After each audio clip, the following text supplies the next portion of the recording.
प्रियंका वाड्रा गांधी आज नसीहत दे रही हैं। उत्तर प्रदेश गई थी, 399 सीटों पे चुनाव लड़वाया और इनकी सीटें आई 2, 387 पे जमानत जब्त हो गई थी। वो व्यक्ति आज कह रहा है राहुल गांधी से सीखो, कम से कम अपने गिरेबान में झांके और प्रधानमंत्री को बंद करें। राधिका खेड़ा, ये आपकी टूल किट है मोदी को गाली देने की? पहले आपके अध्यक्ष ने गाली दी, अब उनके सुपुत्र ने गाली दी, क्यों?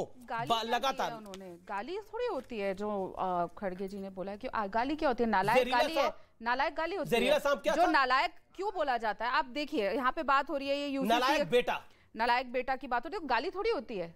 जब हम गड़बड़ करते हैं, हमारे को भी तो नालायक ही बोलते थे ना हमारे माता पिता, और घर में भी जब कोई नालायक काम नहीं करता और जो वादे पूरे करने होते हैं 2018, देखिए 2018 में आपके बेटे होशियार बेटे हैं। अब मैं बताती हूं, नरेंद्र मोदी देश के नालायक बेटे हैं। पहली बात तो इनको समझाइए जरा कैसे, और मुझे दीजिएगा 40 सेकंड जितना इनको मिला। सबसे पहली बात, इनको सबसे ज्यादा तिलमिलाहट हो रही है कि एक पिछली जाति से आता हुआ इंसान इतना बड़ी पुरानी कांग्रेस पार्टी का अध्यक्ष बन गया है। उनको इतनी, मैं इसलिए बता रही हूँ, उनको तो जाति की बात ही नहीं करी। मफलर तक पहनने पे, क्योंकि उन्होंने एक महंगा मफलर पहना था, तो उस बात से भी भारतीय जनता पार्टी को तकलीफ हो गई। आप भी जानते हैं क्या कंट्रोवर्सी हो। लेकिन ये सब कुछ जो आप बात भी कर रहे हैं, ये क्यों ये मुद्दे लेकर आए हैं? क्योंकि इनको अब अपनी रिपोर्ट कार्ड जनता को पेश करनी है।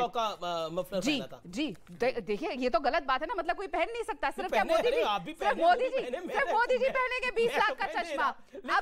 लेकिन मेरा पॉइंट ये है कि आप कह रही हैं नरेंद्र मोदी नालायक है, नालायक बेटा है, और आप उसको डिफाइन करना चाह रही हैं। मैं आपको 40 सेकंड दे रहा हूं, आप डिफाइन करिए नरेंद्र मोदी कैसे नालायक है और राहुल गांधी ये सरकार नालायक है। ओके, वो कैसे होशियार है, बताइए। इन्होंने, आपने बात करी यूसीसी और एनआरसी की, ये क्यों आज चैप्टर खुल रहा है? क्योंकि जनता कर्नाटक की इनसे सवाल पूछे कि इन्होंने 2018 में जो वादे किए थे, किसानों का कर्जा माफ करने का, जो नहीं हुआ, फेयर एमएसपी देने का, जो नहीं हुआ, स्त्री उन्नति निधि के में जो महिलाओं को सुविधाएं मिलनी थी वो नहीं मिली, फ्री स्मार्टफोन मिलना था जो उन्होंने 2018 में वादा किया था वो नहीं मिला, जो 4,500 करोड़ की स्कॉलरशिप एससी और एसटी के बच्चों को मिलनी थी वो नहीं मिली, 57,000 पद एजुकेशन डिपार्टमेंट में वेकेंट पड़े हैं। क्यों? क्योंकि इनकी नालायक सरकार है वहां पे। फ्री एजुकेशन नरेंद्र मोदी नालायक बेटा कैसे? आपने सरकार को नालायक नहीं बोला, आपने मोदी जी की सरकार है। आप बोलिए, आप बताइए नरेंद्र मोदी कैसे नालायक बेटा है और प्रियंका खड़गे, राहुल गांधी कैसे होशियार बेटे हैं, बताइए ना। इसीलिए नालायकता ही तो है, जिस नेता के अंडर जिन्होंने वादे किए थे, ये वादे तो इन्हीं के नाम पे मांगे गए थे, क्योंकि जब चुनाव जीता जाता है तो वो मोदी जी के नाम पे जीता जाता है, वोट भी मोदी जी को जाता है, तो वादे भी मोदी जी के थे। लिस्ट मैंने बता दी, ये बताए कि कैसे सुभराष्ट्र कुछ ऐड कर जाती है। सुभराष्ट्र, मोदी नालायक बेटे हैं, नालायक बेटा है, और आपको लगता है बाकी प्रियंका खड़गे साहब, राहुल गांधी जी, प्रियंका गांधी जी, ये सब होशियार है और नालायक को नालायक ही बोला जाएगा, जैसा राधिका जी कह रही है? शुभराष्ट्र।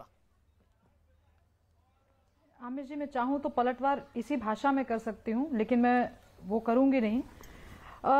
ऐसा है कि राधिका जी को की मजबूरी है कि वो इस स्टेटमेंट को डिफेंड करें, लेकिन मुझे ये समझ में नहीं आता कि कल अगर इनके ही पार्टी के शीर्ष नेतृत्व आकर के खड़गे जी के बेटे के खिलाफ बयान दे देगा तो फिर राधिका जी क्या करेंगे? आप किसी नेता को नालायक कहें, कोई दिक्कत की बात नहीं है, वो एक पॉलिटिकल अखाड़ा है, आप पॉलिटिकल अखाड़े में किसी भी पर्सनालिटी को खींचकर जो कहना है आप कहिए, लेकिन आप किसी के मातृत्व पे, पितृत्व पे, आप किसी, कोई बेटा कैसा है, बेटी कैसा है, ये सर्टिफिकेट देने वाले कौन होते हैं? इस पे मुझे पता है सवाल ये पूछा जाएगा, कह रहे मोदी जी ने भी तो पूछ दिया था कि बहुत सारे ऐसे सवाल किए गए।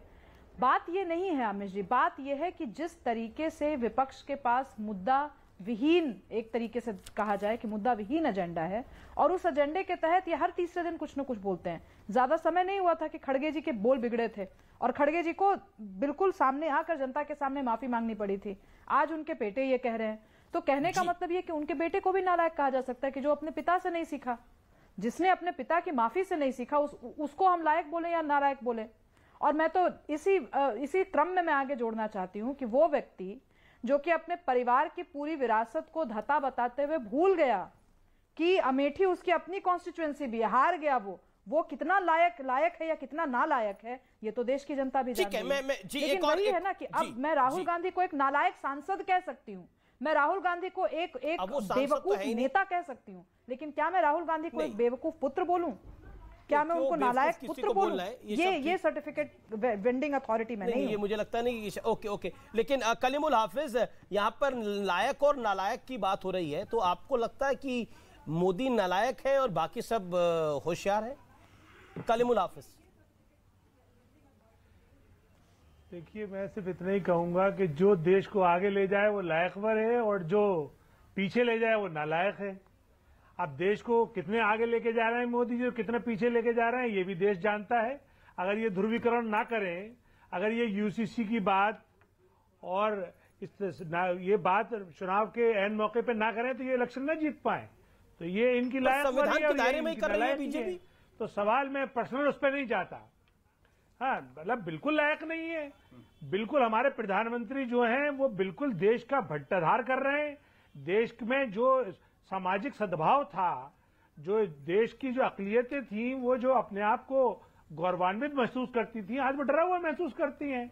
तो क्या लायक बनी है? जो कहती थी कि राजा एक मिनट के लिए पुलिस से डरे, देखो तो राजा लायक कैसे हो सकता है वो? हाँ, नहीं, कोई भी कुछ भी कहे, मगर प्रदेश के प्रधानमंत्री क्या कर रहे हैं? गौरव भाटिया आपका जवाब होगा, गौरव भाटिया आपका जवाब होगा, लेकिन ब्रेक के बाद होगा। और ब्रेक के बाद कर्नाटक चुनाव पर सबसे बड़ा सर्वे, सबसे नया सर्वे, ब्रेक के बाद।